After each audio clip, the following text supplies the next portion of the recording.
சாமி வணக்கம். வணக்கம். நாங்களும் ஒரு 50 ஆண்டு காலமாக பரம்பரையாக சேலையெல்லாம் பண்ணிகிட்டு இருக்கிறோம். ஆனால் எங்கள் பொண்ணுக்கு எல்லா கோயிலுக்குமே போயிருக்கிறோம். எல்லா மருத்துவமனையிலையும் பார்த்து சந்திச்சிருக்கிறோம். எல்லாம் மெட்ராஸ், கோயம்புத்தூர், ஈரோடு, சேலம், நாம் கண்ணுக்கு தெரிகிற ஊருக்கு சொன்னாங்களோ அந்த ஊருக்கு போய் பண்ணிக்கிட்டு தான் வரோம் சாமி. இதுக்கு என்ன பலன்? எங்கள் பிள்ளைங்களுக்கு ஒரு பையனோ குழந்தைங்களோ ஏதோ ஒன்று இருக்கணும். நாம் இவ்வளோ தொண்டு செய்யறதுனால எங்களுக்கு சாமி இதை செஞ்சே கொடுத்தாகணும் சாமி. இதுக்கு மேலே நான் என்ன சொல்கிறது? என்ன மனசே நொந்து போச்சு. அதனால் எங்களுக்கு இது ஏதோ ஒரு கோயிலுக்கு போகணுன்னு சொல்லுங்கள். நீங்களே என்ன மருந்துக்கு இது கொடுக்குறீங்களா அதையும் சொல்லுங்கள். அதை சிறப்பாக நாங்கள் செய்கிறோம் சாமி. நீங்கள் ரொம்ப சந்தோஷம்.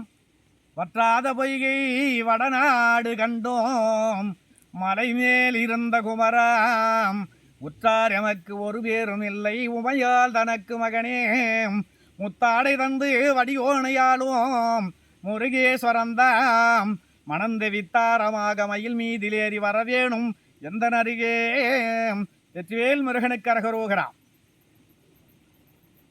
என்ன 10 வருஷம் 5 வருஷம் குழந்தை இல்லை அப்படின்னும் போது போகாத தெய்வம் இல்லை, பார்க்காத கடவுள் இல்லை, நாங்கள் செய்யாத மருந்து இல்லை, சாப்பிடாத இடம் இல்லை, போகாத இடம் இல்லைன்னு கேட்குறேன். ரொம்ப சந்தோஷமான விஷயம். இதில் எனக்கு தெரிஞ்சது என் குருநாதர் சொன்ன வழி ஒரு வழி இருக்குது, அதை சொல்கிறேன். திருச்செந்தூர் போங்க.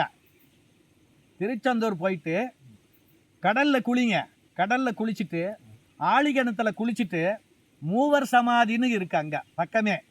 நிறைய பேர் போகிறாங்க, கடலில் குளிக்கிறாங்க, ஆழிகிணத்துல குளிக்கிறாங்க, நேராக போய் முருகனை பார்க்குறாங்க. அப்படி போகக்கூடாது. கடலில் குளிச்சுட்டு கிணத்துல அந்த தண்ணியில் குளிச்சுட்டு மூவர் சமாதின்னு இருக்குது பக்கமே. மூவர் சமாதியை வணங்கிட்டு தான் முருகனை போய் வணங்கணும். சரிங்களா? உள்ளே போனோம்னா அந்த விபூதி திருநீற்று பச்சளையில் அந்த இலையில கொடுப்பாங்க. விபூதி அதை கொடுப்பாங்க. அந்த விபூதியை வாங்கி ஒரு செடிக்கு உள்ளே போட்டுக்கிட்டு அந்த வயிற்றில் அடி வகுத்தில் போச்சுக்கிறேன். இதுக்கு முன்னே இதெல்லாம் சாமி கும்பிட்டு என்ன பண்ணணும், அங்கே போய் என்ன செய்யணும், முருகனுடைய இருக்கிற இடத்துல ஏதாவது ஒரு ரூம் எடுத்து அந்த கணவன் மனைவியே எல்லாருமே போய் 1-2 பேரும் இதுன்னு அன்னைக்கு சாந்தி முகூர்த்தம் மாதிரி அன்னைக்கு கணவன் மனைவி ஒன்று சேர்ற விஷயங்களை அங்கே செஞ்சு அதெல்லாம் முடிச்சுட்டு காலையில் மறுபடியும் குளிச்சுட்டு கோயில் தரிசனம் பண்ணிவிட்டு வரும்போது அங்கே சாதுக்கள் உட்காந்துருப்பாங்க.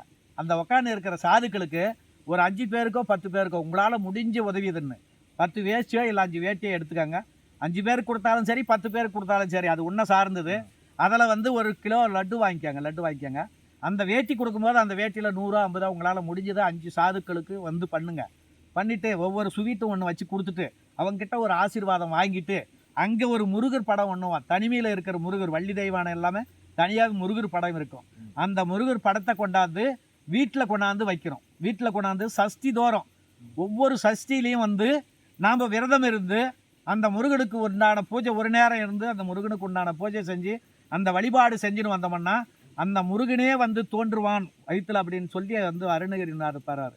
ஆறுமுகமும் 12 கையு வேறும் ஆபரணம் அடைந்த மார்பம் முருகா திருமுகமும் வெந்நீரும் புனைந்தமையும் ரேகமெல்லாம் சுபர்பயத்தம் சுப்பிரமணியா முருகா சரவண பவனே கார்த்திகேயா மொக்கனார் உத்திரனே உக்கிரவேளா இருவருமே உணைபடிந்தோம் பாஞ்சாக உயிர் காத்து ரட்சிப்பாயே பழனி வேளா அப்படின்னு சொல்லி பாடுறார். அவர் கருணையே வடிவான என் முருகன் எங்கள் அப்பன், அவரே தோன்றுவார். அவரே உங்கள் அங்கத்தில் பூ பூக்குவார், காய் காய்க்கிற ஒரு விஷயமா உருவாக்குவார். ஒவ்வொரு சஷ்டிலையும் விரதம் இருந்து அந்த முருகப்பெருமானை வணங்கிட்டு வந்தோம்னா அந்த முருகனே தோன்றுவான். அப்படி நான் சொல்லி பலாயிரம் பேருக்கு நான் அந்த குழந்தை பிறந்திருக்குது. அந்த முருகனுடைய திருமண நாமத்தையே சூட்டி இருக்கிறாங்க.